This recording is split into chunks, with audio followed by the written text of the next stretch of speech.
Eu nunca vou esquecer daquela noite.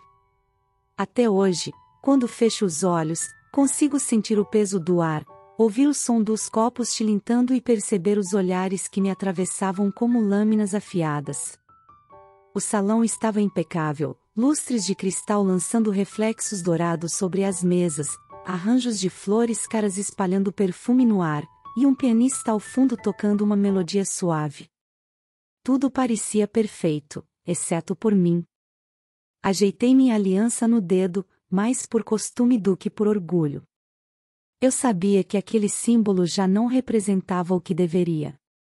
Rafael, meu marido, caminhava entre os convidados com a postura de quem se sente no centro do mundo. Ele sorria, apertava mãos, fazia piadas, e em nenhum momento seus olhos procuravam pelos meus. Eu era invisível. Tentei me aproximar quando o vi ao lado de um grupo, conversando com uma mulher que usava um vestido vermelho justo, o tipo de roupa que grita por atenção. Eu a conhecia de vista, mas nunca havíamos trocado mais que 2 palavras. Quando cheguei perto, ela virou-se para mim com um sorriso frio, daqueles que não tocam os olhos. Nossa, Mariana, disse ela, em um tom alto o suficiente para que todos ao redor ouvissem, você ainda insiste nesse casamento? Achei que já tivesse percebido que ele não te merece. O silêncio que se seguiu foi ensurdecedor. Eu podia ouvir o sangue pulsando nos meus ouvidos. Esperei, no fundo, que Rafael me defendesse, que dissesse qualquer coisa para cortar aquele momento constrangedor. Mas tudo o que ele fez foi dar uma risadinha nervosa e mudar de assunto, como se eu fosse um detalhe insignificante, como se não fosse a mulher com quem ele havia prometido compartilhar a vida. Engoli a vergonha, mas senti algo se quebrar dentro de mim. Aquele não era um episódio isolado. Não era a primeira vez que ele me deixava sozinha em público, que me expunha ao ridículo, que me fazia sentir como um peso morto ao seu lado. Mas, de alguma forma, aquela noite foi diferente. Talvez tenha sido a forma como todos me olharam. Talvez tenha sido porque, naquele momento, percebi que eu estava completamente sozinha, mesmo estando ao lado do meu próprio marido. Afastei-me do grupo e caminhei até o jardim. O ar frio da noite me atingiu como um tapa no rosto, e eu respirei fundo, tentando segurar as lágrimas. As luzes da festa ainda brilhavam atrás de mim, mas eu já não pertencia mais àquele lugar. Apoiei as mãos na mureta de pedra e olhei para a lua, buscando um pouco de paz no céu que parecia tão distante. Naquele instante, uma certeza começou a se formar dentro de mim. Eu não sabia como, não sabia para onde, mas sabia que precisava ir embora. Longe de Rafael, longe daquela vida que me sufocava, longe de quem eu me tornará tentando agradar alguém que nunca me valorizou. Enquanto estava perdida em meus pensamentos, ouvi risadas vindo do salão. Olhei pela porta de vidro e vi Rafael erguendo uma taça de champanhe, brindando com a mulher de vermelho. Os dois pareciam cúmplices, trocando olhares que eu não via dele há anos. E, curiosamente, não doeu tanto quanto imaginei. O que senti foi raiva. Uma raiva silenciosa, mas firme, que me deu uma estranha sensação de liberdade. Voltei para dentro, mas não para ficar. Passei pela multidão sem olhar para ninguém, peguei minha bolsa na cadeira e caminhei até o estacionamento. Lembro de ouvir alguém me chamar, mas não me importei. Entrei no carro e, antes de dar partida, olhei para a aliança no meu dedo. Aquele pequeno aro dourado parecia pesar toneladas. Girei-o lentamente até tirá-lo e o coloquei no porta-luvas. Enquanto dirigia pelas ruas iluminadas, percebi que não tinha um plano. Não sabia onde dormiria naquela noite. Não sabia como explicaria à minha família. Não sabia sequer quem eu seria a partir daquele momento. Mas, pela primeira vez em muito tempo, a incerteza não me apavorou. Ela me deu esperança. Cheguei a um hotel simples, na parte mais tranquila da cidade. Fiz o check-in usando apenas meu nome de solteira, algo que não fazia há anos, e subi para o quarto com uma pequena mala que estava no porta-malas do carro, guardada desde minha última viagem. O quarto cheirava a lençóis limpos, e havia uma janela que dava para uma rua silenciosa. Sentei-me na cama e fiquei ali, olhando para as mãos. Naquela noite, não chorei. Passei horas lembrando de tudo o que havia suportado, as críticas veladas, os convites que ele aceitava sozinho, as vezes que me fez sentir inferior só porque eu não fazia parte do mesmo mundo social dele. Entendi que não havia mais volta. Peguei um caderno que estava na mala e comecei a escrever. Anotei tudo o que sentia, tudo o que queria deixar para trás e tudo o que sonhava conquistar. Escrevi como se fosse um contrato comigo mesma, nunca mais permitir que alguém me diminua. Nunca mais depender de ninguém para ser feliz. Nunca mais esquecer quem eu sou. Quando finalmente fechei o caderno, o céu já começava a clarear. O silêncio do quarto foi quebrado apenas pelo canto distante de um pássaro. Senti um nó na garganta, mas não era de tristeza. Era uma mistura de medo e determinação. Eu não sabia como, mas sabia que aquela seria a última vez que eu me sentiria tão pequena. Na manhã seguinte, antes de sair do hotel, olhei no espelho e mal reconheci a mulher que me encarava. Não pela aparência, meu cabelo ainda estava preso de qualquer jeito, minha maquiagem borrada, mas pelo olhar. Havia algo novo ali. Algo que Rafael não conhecia. Algo que ninguém poderia tirar de mim.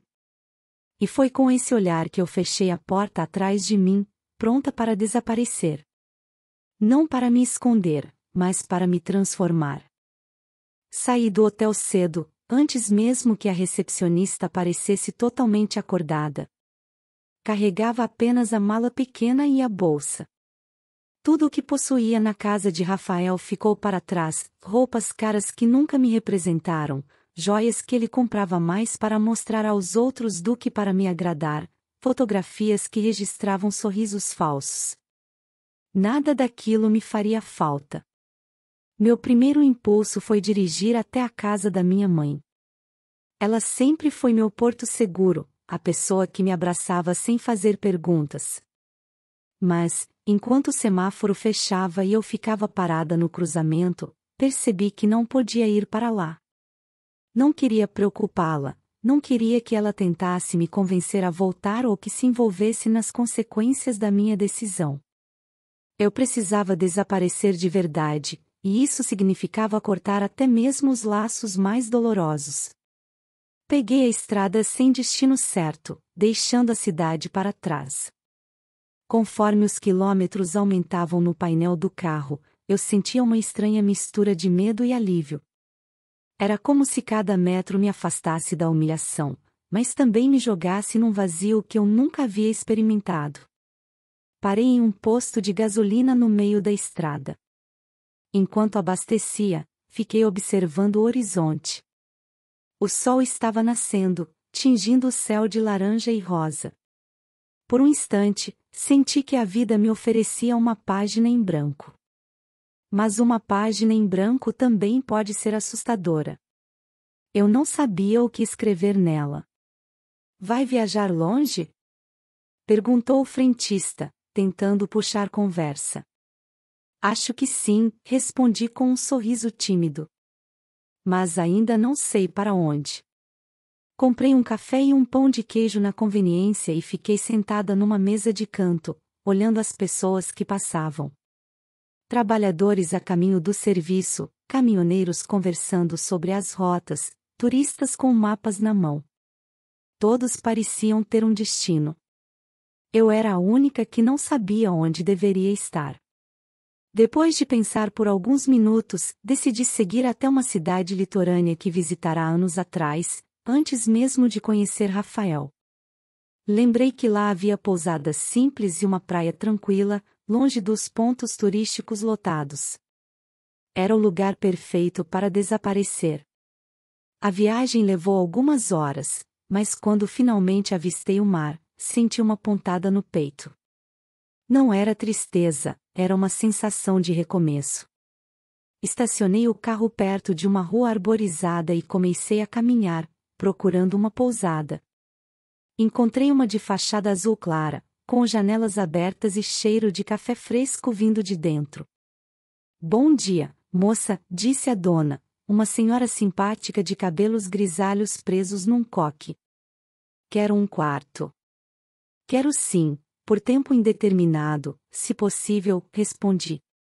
Ela me mostrou um quarto simples, mas aconchegante, com vista para o jardim.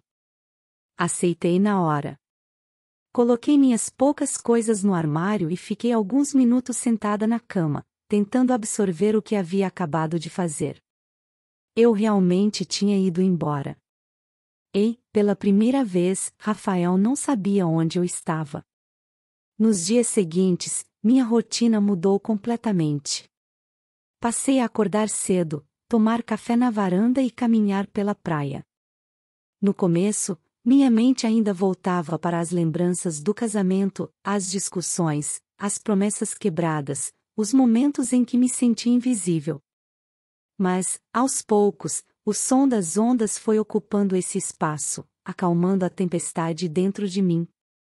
Comecei a conversar com alguns moradores da cidade. A dona da pousada, Dona Irene, sempre tinha histórias para contar sobre a vida no litoral. Um pescador chamado Seu Paulo me ensinou a diferenciar peixes frescos dos congelados. Uma moça chamada Clara, que trabalhava numa pequena cafeteria, me ofereceu amizade e companhia. Eram pessoas simples, mas havia mais verdade naquelas conversas do que em todos os jantares de gala que vivia ao lado de Rafael. Ainda assim, o silêncio da noite era traiçoeiro. Às vezes, eu acordava assustada, pensando ter ouvido a voz dele me chamando. Outras vezes, sonhava que estava de volta à nossa casa, vivendo os mesmos dias frios e distantes. Nessas horas, eu me lembrava do caderno que trouxe comigo e escrevia. Anotava cada pensamento, cada medo, cada ideia sobre o que eu queria ser dali para frente.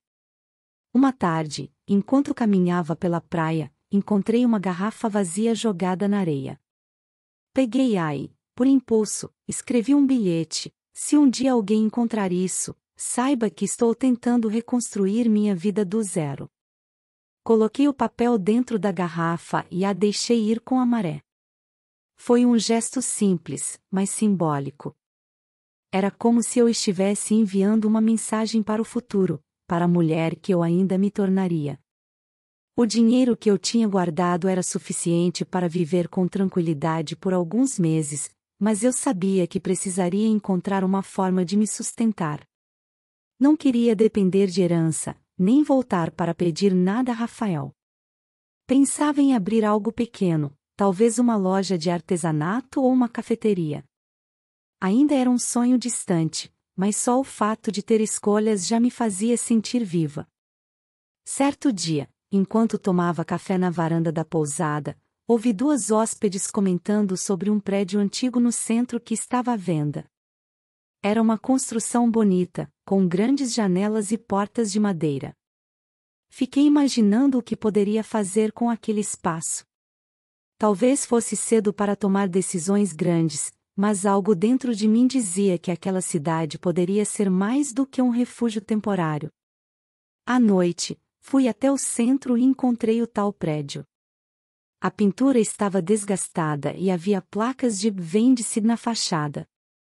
Olhei para aquilo como quem olha para um espelho, marcado pelo tempo, mas com potencial de renascer. Toquei na porta de madeira e senti uma estranha conexão. Não sabia explicar, mas tive a sensação de que meu futuro começaria ali. Voltei para a pousada com o coração acelerado. Eu ainda não tinha dinheiro para comprar o imóvel, mas a ideia de investir em algo próprio acendeu uma chama dentro de mim. Pela primeira vez desde que saí da casa de Rafael, não me senti perdida. Eu tinha uma meta, ainda que pequena, e isso me deu forças.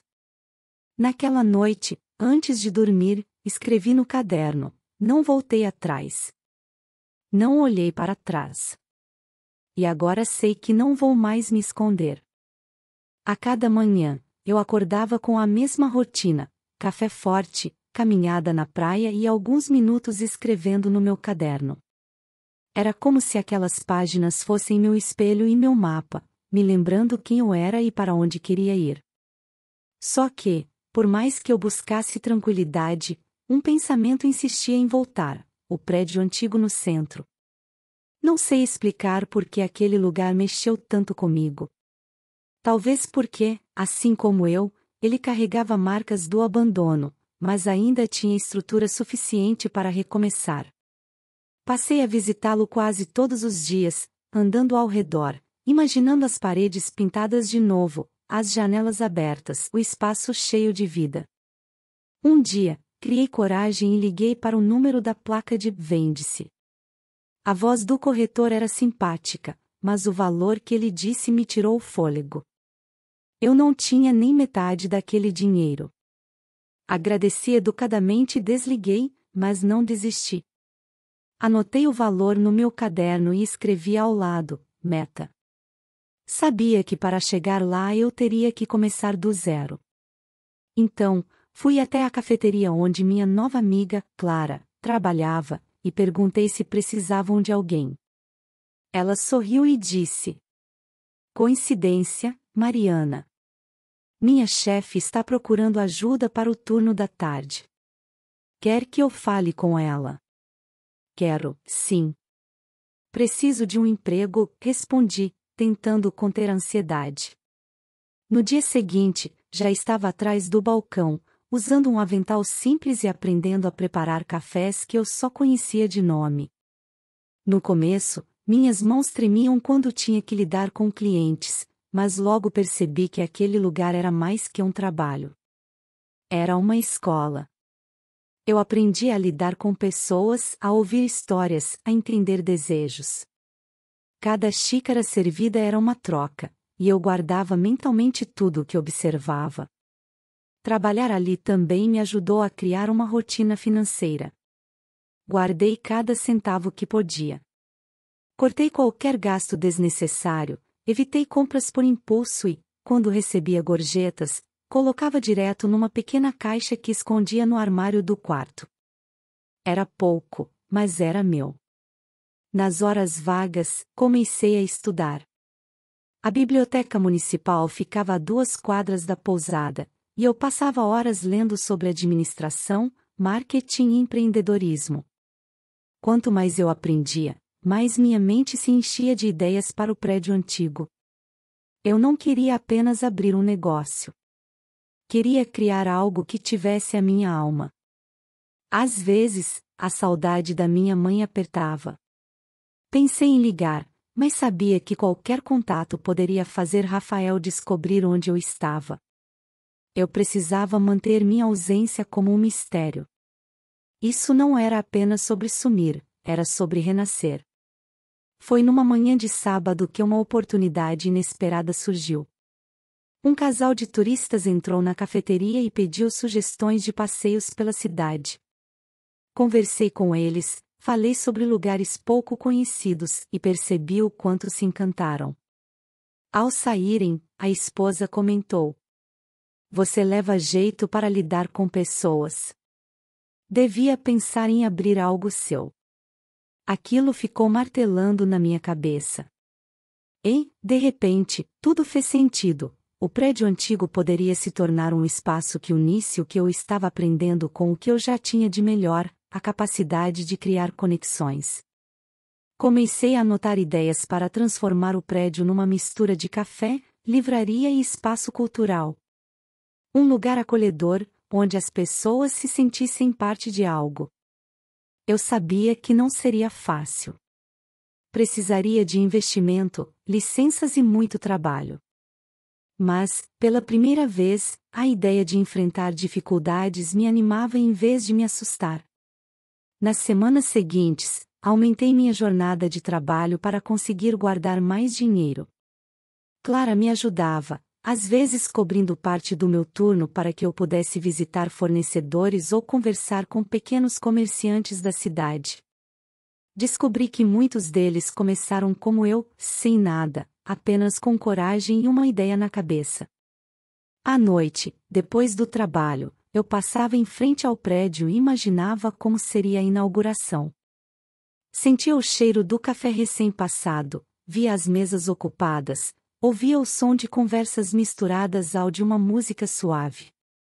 E, principalmente, me via lá, sorrindo, não como esposa de alguém, mas como dona de mim mesma. Certo dia, enquanto fechava a cafeteria, Clara comentou: Mariana, você anda diferente.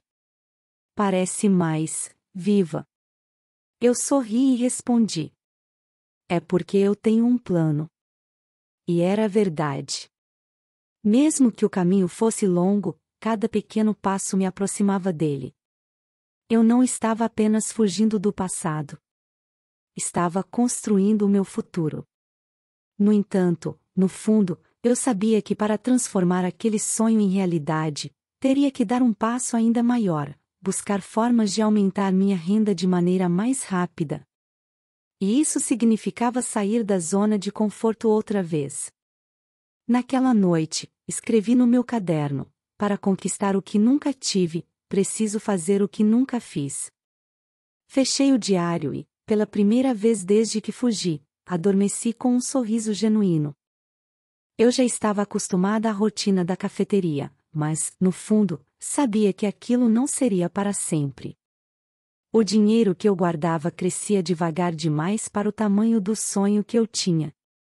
Se eu quisesse ver o prédio antigo renascer sob minhas mãos, precisaria acelerar o processo. Foi então que uma conversa com seu Paulo, o pescador, plantou a semente da mudança. Eu o encontrei na praia, ajeitando as redes ao entardecer. Ele me contou que alguns restaurantes da cidade pagavam caro por frutos do mar frescos, mas reclamavam da falta de alguém confiável para fazer entregas diárias. Se tivesse alguém de confiança, Mariana, que cuidasse da parte de vender e entregar, dava para ganhar um bom dinheiro, disse ele, sem imaginar que estava me dando uma ideia. Passei a noite pensando naquilo. Eu não entendia nada sobre pesca, mas sabia lidar com pessoas, negociar e manter a palavra. Talvez fosse arriscado, mas não era impossível. No dia seguinte, procurei seu Paulo e me ofereci para intermediar as vendas. Eu garanto que seus peixes vão sair frescos e no preço justo. Você só precisa continuar pescando como sempre, falei com firmeza. Ele me olhou desconfiado, mas aceitou. Comecei pequena, levando amostras para 2 restaurantes. No início, achei que iriam me dispensar, mas, para minha surpresa, o chefe de um deles elogiou a qualidade e pediu que eu voltasse no dia seguinte. Em menos de 2 semanas, já tinha uma lista de clientes fixos. Era cansativo. Eu trabalhava na cafeteria à tarde e passava as manhãs organizando entregas. Muitas vezes, dormia apenas algumas horas. Mas, a cada vez que guardava um envelope com dinheiro, sentia que estava construindo algo só meu. O valor acumulado na caixa do meu quarto crescia mais rápido. E com ele, minha confiança. Um dia, Clara percebeu minhas olheiras e perguntou: Mariana, você vai se matar de tanto trabalhar.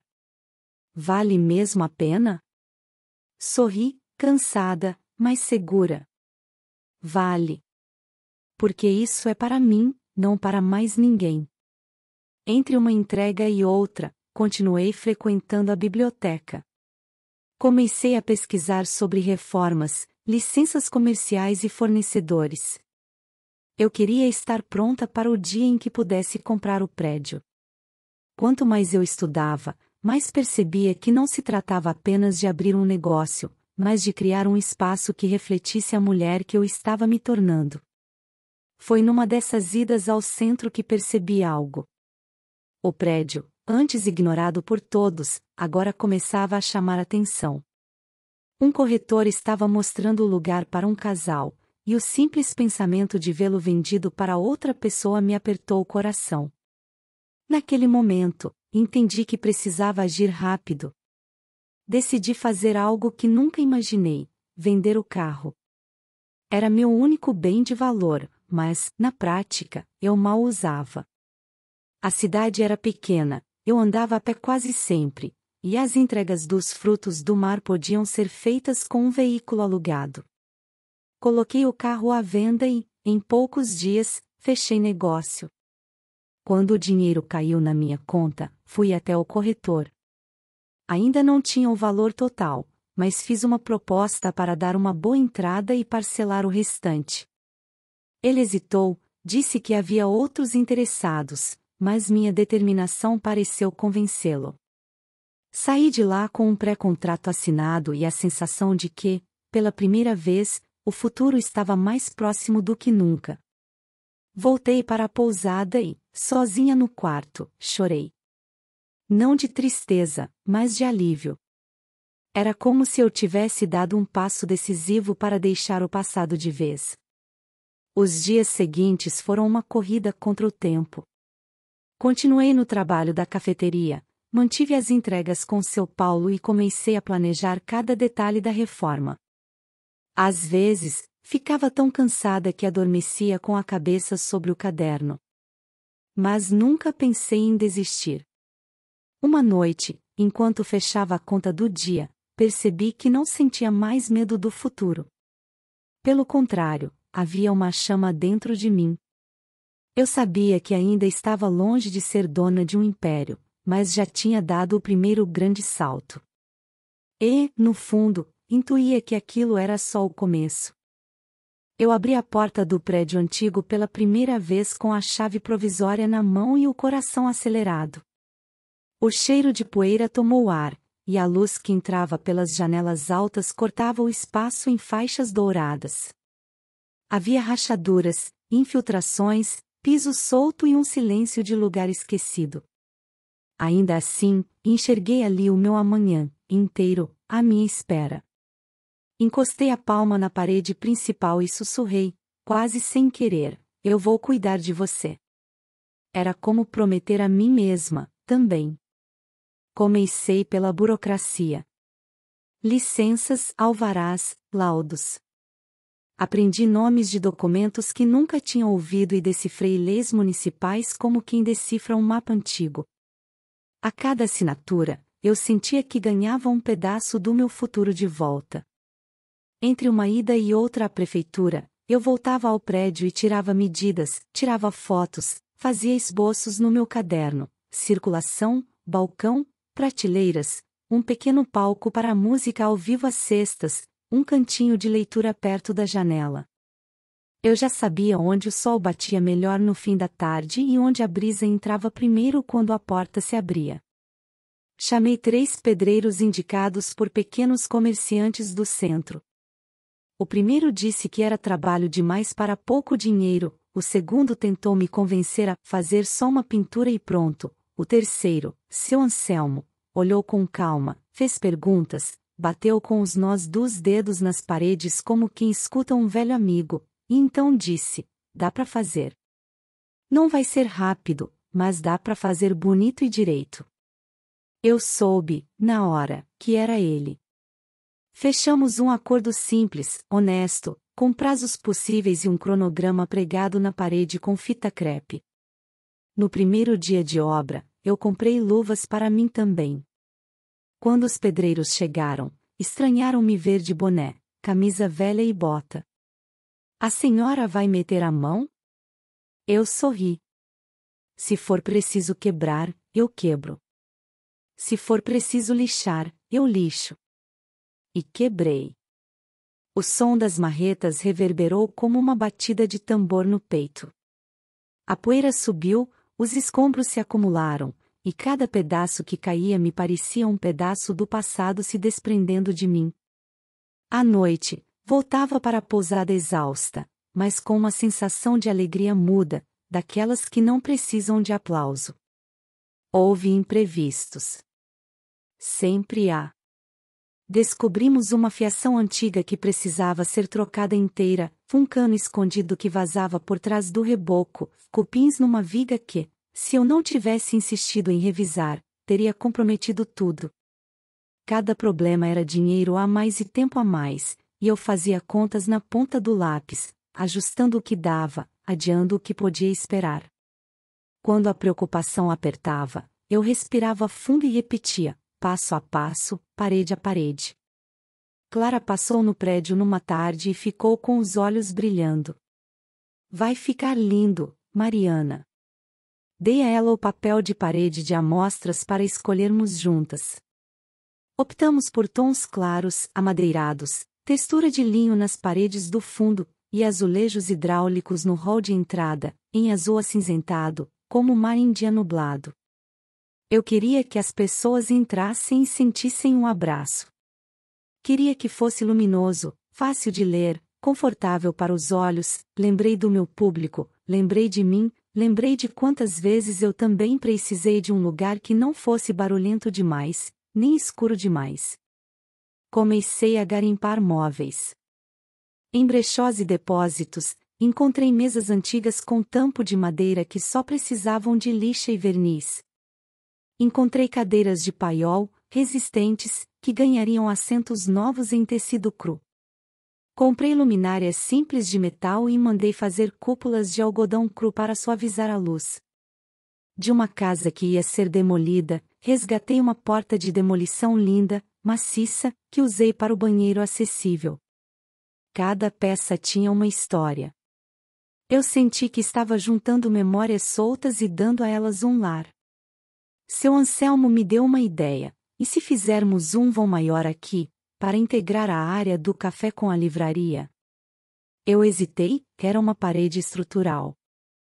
Chamamos um engenheiro, fizemos cálculo, reforçamos com viga metálica. Quando a parede foi aberta, um feixe de luz atravessou o espaço inteiro. Fiquei parada, muda. Era como se o lugar respirasse mais fundo.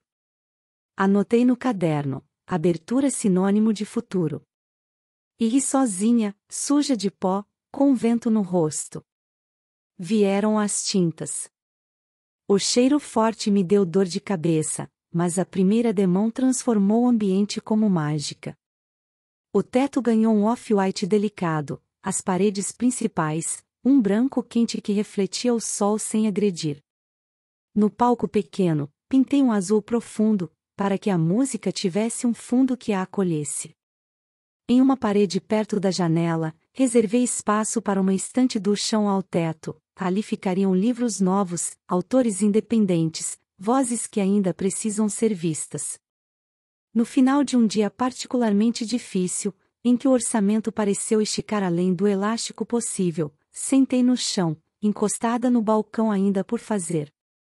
Eu estava cansada, coberta de tinta nas mãos, com o cabelo preso de qualquer jeito.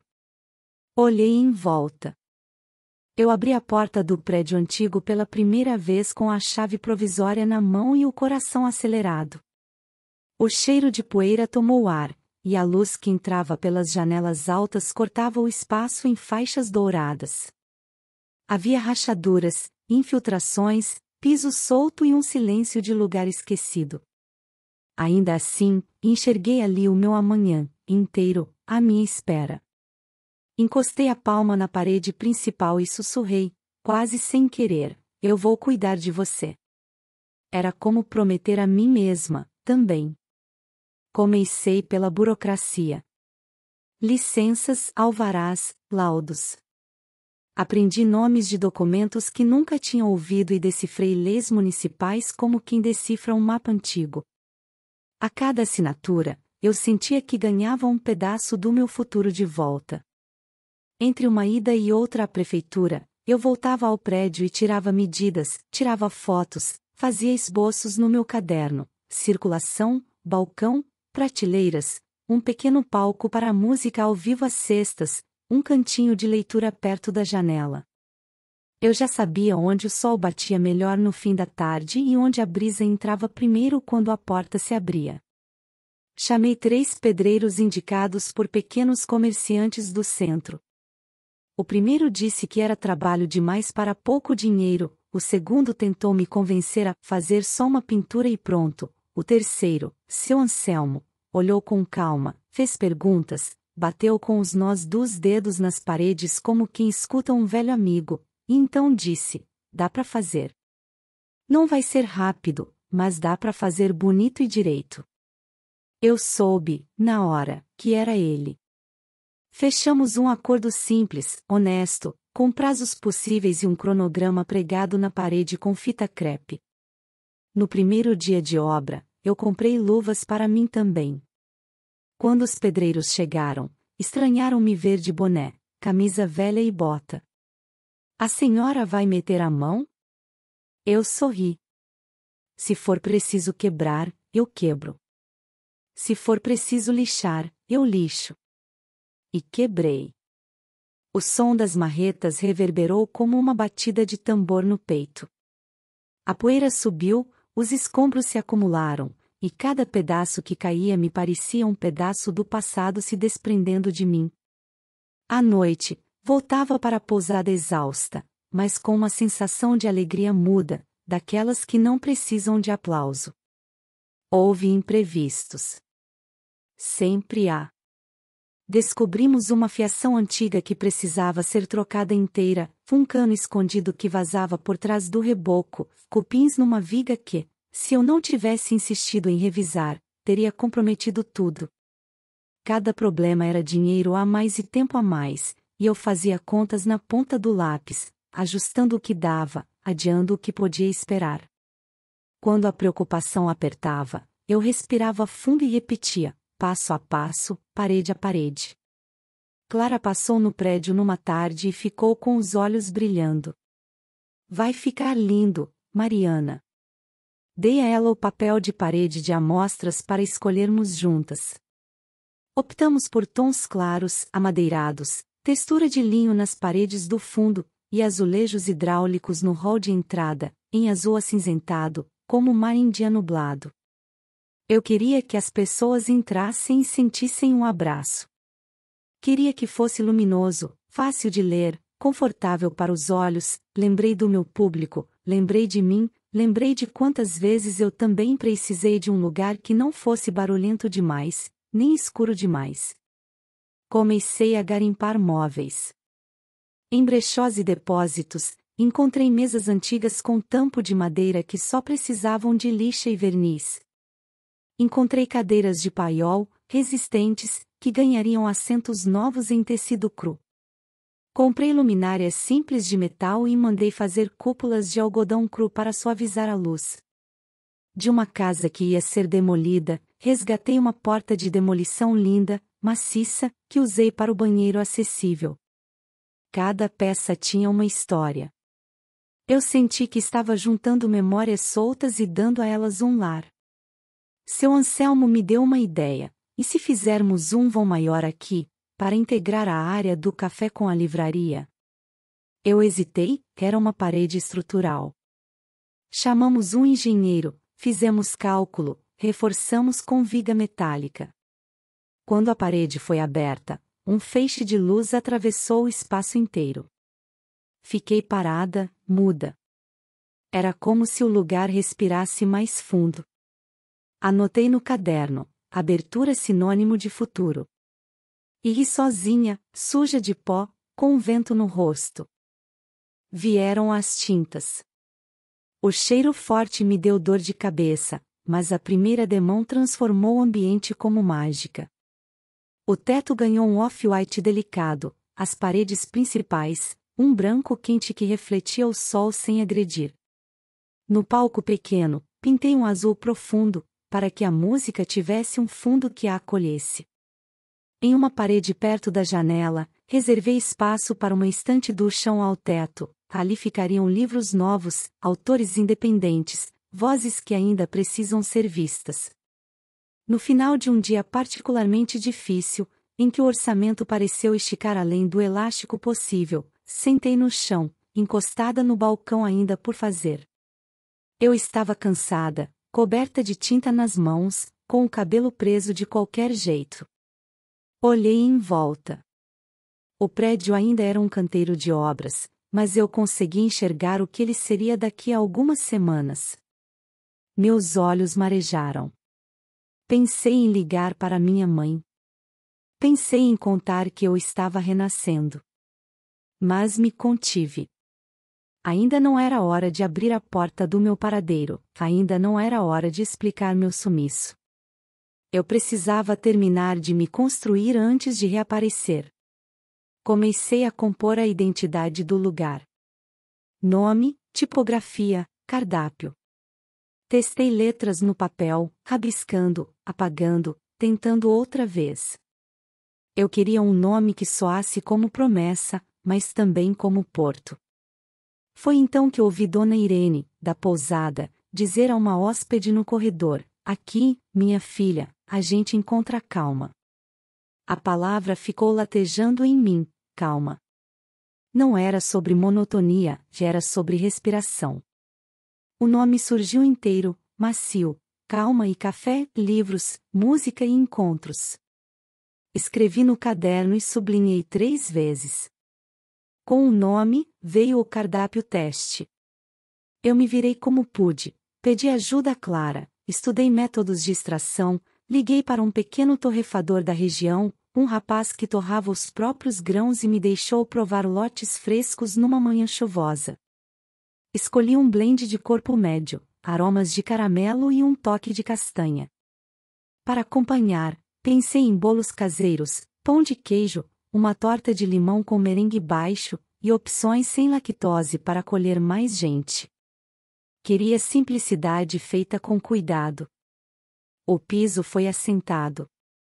Os azulejos do hall, agora limpos, formavam desenhos que pareciam ondas estilizadas. As prateleiras começaram a subir, seção por seção, com parafusos brilhando sob a luz da tarde. No pequeno palco, instalamos um painel de madeira ripada, que deixava a acústica mais quente. Seu Anselmo, sempre prático, me disse: "Quando a gente trabalha com carinho, o prédio sente." Eu sorri. Eu sentia também. Chegou o dia de montar o balcão. Eu havia desenhado uma frente com tábuas verticais claras e um tampo robusto, onde o barista, que seria eu, ao menos no começo, pudesse trabalhar com folga. Quando parafusei a última peça, encostei o corpo e fechei os olhos. Lembrei de todas as vezes em que fui ignorada em mesas alheias, lembrei das salas frias onde eu não tinha voz. Ali, atrás daquele balcão, eu voltava a falar. Eu dizia: "Seja bem-vindo." Eu dizia: "Sente-se, respire, leia, fique em paz." Era um recomeço que se podia tocar. À noite, levei um rádio portátil e deixei tocar baixinho uma bossa antiga, só para testar o humor do espaço. A música se espalhou doce, sem eco agressivo. Abri as janelas, sentei numa cadeira que ainda não tinha almofada e fiquei ouvindo o prédio respirar. Faltava muito: a fachada, a marcenaria final, o letreiro, a papelaria, o treinamento de quem viesse trabalhar comigo. Mas, pela primeira vez, via calma e café viva, ainda que em silêncio. Antes de ir embora, passei um pano úmido no chão, como se arrumasse a casa para uma visita importante. Apaguei as luzes, travei a porta e, na calçada, virei-me para a fachada. O céu estava limpo, com um fiapo de lua. Eu não sabia ainda como pagaria a etapa final, não sabia quando conseguiria inaugurar. Não sabia sequer se alguém iria entrar no meu café no primeiro dia. Mas eu sabia, com uma certeza serena, que estava no lugar certo, do jeito certo. Acariciei a chave no bolso e sussurrei, de novo: "Eu vou cuidar de você. E você vai cuidar de mim." E então, caminhei pela rua vazia, com a sensação de que cada martelada tinha cravado em mim uma promessa nova: há de não voltar a ser pequena. Há de não pedir licença para existir, há de construir, tijolo por tijolo, a mulher que eu decidi ser. A última semana antes da inauguração foi uma mistura de adrenalina e cansaço profundo.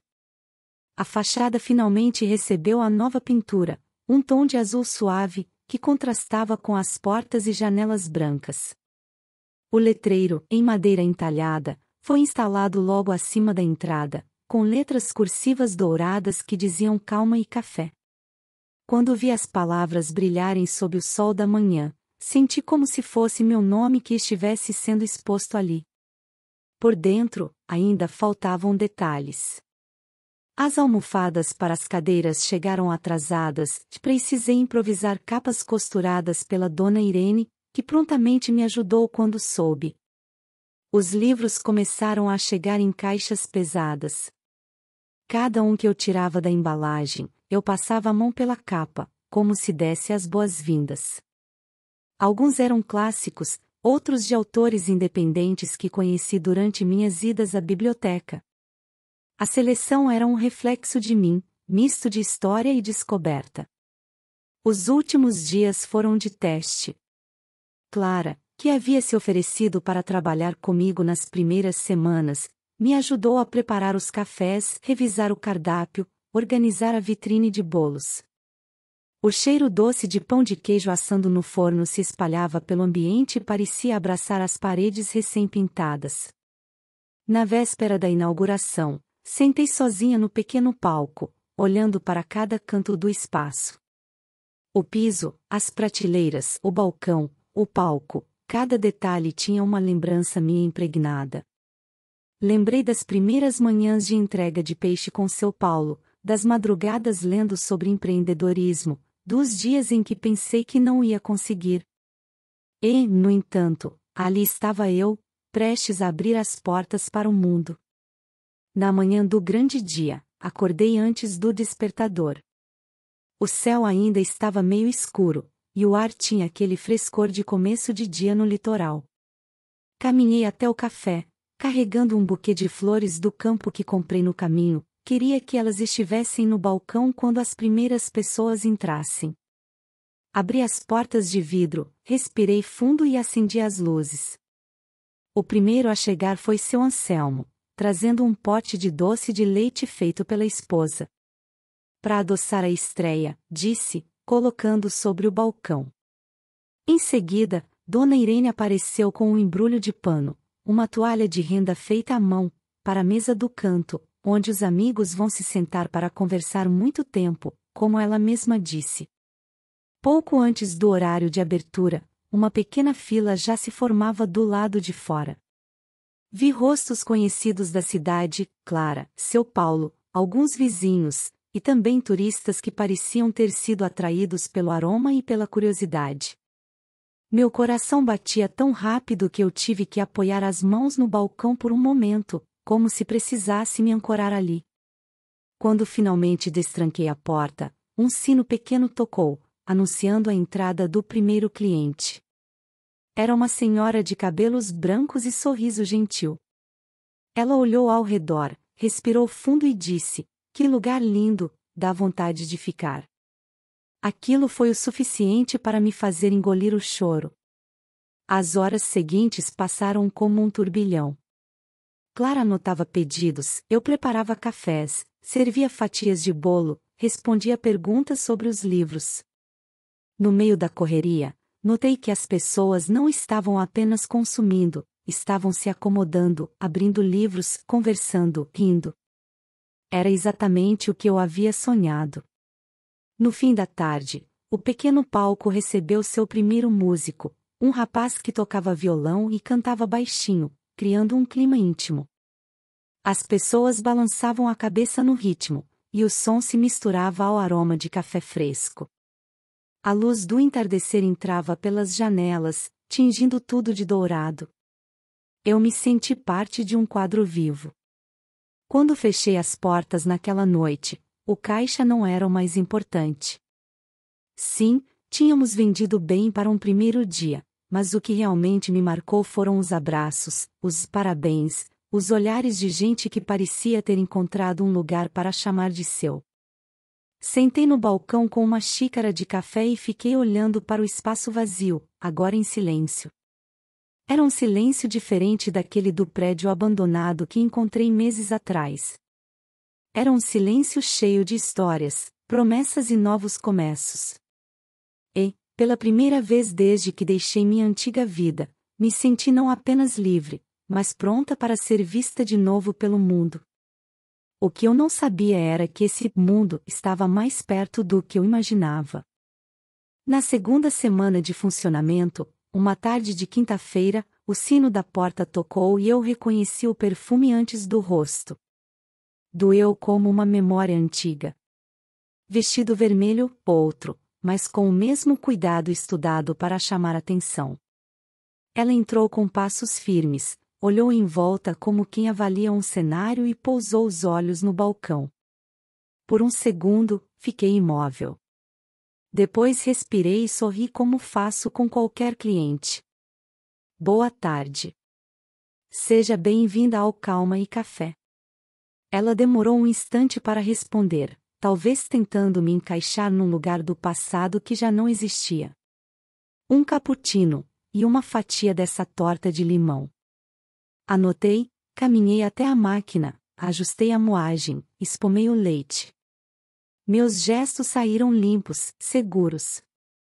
Enquanto montava a xícara, senti um tremor leve nos dedos, não de medo, mas de algo parecido com despedida. Coloquei a bebida na bandeja, servi a torta, caminhei até a mesa. Aqui está, eu disse, colocando o pires diante dela. Se precisar de algo, é só chamar. Ela me olhou de frente. A voz veio baixa, porém pontiaguda. Mariana? Não desviei. O som do meu nome, ali, não me apertou. Apenas confirmou o que eu já sabia. O passado sempre encontra um jeito de bater na porta. Sim. Sorri. Como vai, Juliana? Ela piscou 2 vezes, talvez surpresa por eu não me esconder. Eu me sentei, com o cuidado de manter a postura de quem está no próprio lugar. Você sumiu. Ela mexeu o cappuccino sem provar. A cidade inteira falou. Rafael ficou, fez uma pausa curta, sem chão. Eu poderia ter perguntado se ele ficou sem chão antes ou depois do brinde com ela. Não perguntei. O silêncio disse por mim. O café é seu. Juliana varreu o ambiente com os olhos. Está bonito. É meu. E deixei que o peso daquela frase ocupasse o espaço entre nós. Ela tomou um gole. Fez uma careta involuntária de surpresa boa. Está ótimo. A porta abriu de novo, mais clientes entraram. Clara me chamou com os olhos. Eu me levantei. Fique à vontade. No caixa, um casal pedia indicações de livros. Enquanto falava de autores da casa, ouvi risos contidos na mesa de Juliana e, minutos depois, o tilintar da colher no pires. Quando voltei ao balcão, ela já estava de pé, com a carteira na mão. Mariana, ela se aproximou. O Rafael precisa falar com você. Ele anda procurando. Eu não respondi, simples. O que ele precisava falar, deixou de falar na hora certa. Ela mordeu o lábio, hesitante. Tirou um cartão da bolsa, colocou sobre o balcão. Pelo menos, pense. Ele vai querer entender. Olhei o cartão sem pegá-lo. O nome de Rafael em letras pretas, telefone, e-mail, cargo que eu conhecia bem. Senti como se olhasse uma fotografia antiga, reconhecia, mas não me cabia mais. Obrigada. Empurrei o cartão de volta, com delicadeza. Aqui, ninguém fica devendo nada a ninguém. Ela assentiu, guardou o cartão, e foi embora. O sino tocou de novo. O ar pareceu mais leve. Naquela noite, sentei no palco, só eu e o som baixo da cafeteira já desligada. Não era alívio apenas, já era certeza de que eu tinha, enfim, um lugar que não dependia de aprovação. Peguei o caderno, escrevi, hoje, o passado pediu mesa. Eu servi café e segui. Fechei as páginas com calma. Era hora de olhar para a frente. Os meses seguiram num ritmo que só se sente quando se trabalha com as próprias mãos.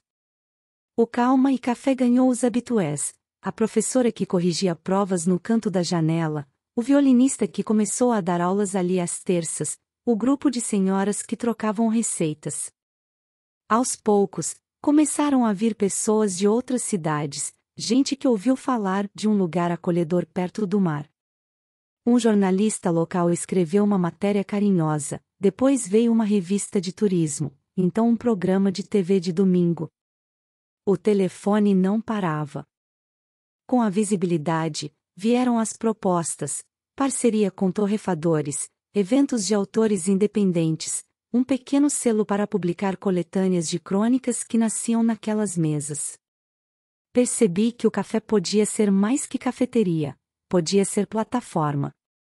Lembrei do prédio antigo como espelho do que eu era, e entendi que eu mesma podia crescer além das minhas próprias paredes. Comecei a desenhar um modelo de expansão que não perdesse a essência. Nada de franquia com gosto de plástico. Eu queria replicar princípios, luz boa, atendimento humano, cardápio simples, livros de quem ainda não tem vitrine, músicos locais. Para isso, precisava de capital, e precisava escolher com quem andar. Foi quando entrou no café um homem que pediu um filtrado coado na mesa e ficou cerca de 2 horas em silêncio, observando o movimento. No final, deixou um cartão com uma frase: "Se quiser conversar sobre crescimento, eu volto amanhã." O nome era conhecido, investidor anjo, ex-executivo de uma rede que eu já tinha pesquisado tarde da noite. Marcamos de falar fora do horário. Ele começou direto. Crescer é escolher o que você não vai fazer. Seu valor está no cuidado. Se topar expandir com calma e sem misturar vaidade no cálculo, eu entro.